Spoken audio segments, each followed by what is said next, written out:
Pour cette recette, il vous faudra 300 g d'abricots dont vous allez retirer le noyau.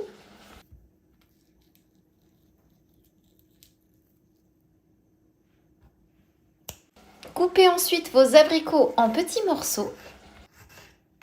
C'est ce qui va permettre d'obtenir une cuisson homogène.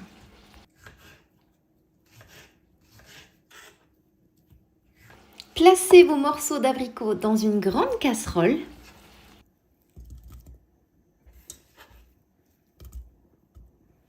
Ajoutez 4 cuillères à soupe de sirop d'érable. Vous pouvez remplacer le sirop d'érable par du sirop de date, par un sirop de sucre, par du sucre. C'est selon vos envies, ce que vous avez à la maison, ce que vous préférez. Ajoutez maintenant 100 g de beurre coupé en petits morceaux. Ajoutez le jus d'un demi-citron.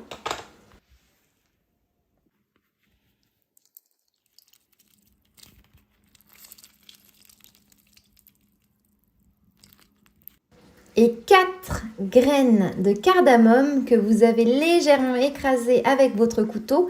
Vous avez vu que je les place dans un petit pochon, ça permet de les retirer sans aucune difficulté.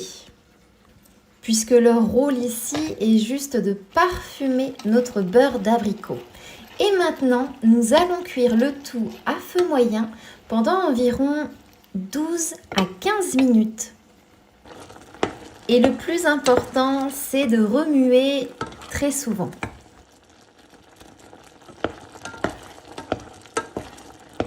Et quand ça commence à prendre de la consistance, c'est le moment d'arrêter la cuisson et de laisser légèrement tiédir avant de mixer le tout. N'oubliez pas de retirer le petit pochon qui contient les graines de cardamome et bien mixer jusqu'à ce que ce soit lisse.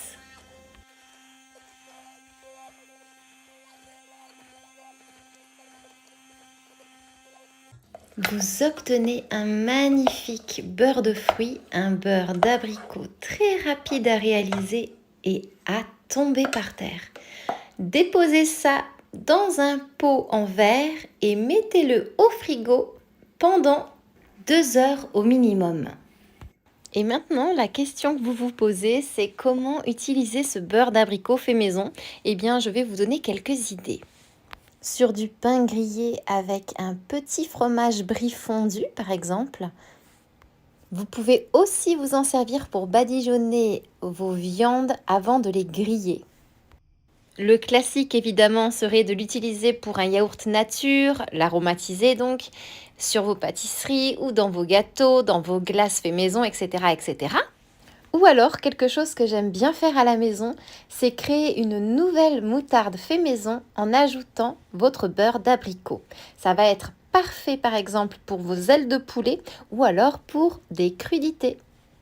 Et maintenant, il ne me reste plus qu'à vous souhaiter une délicieuse dégustation.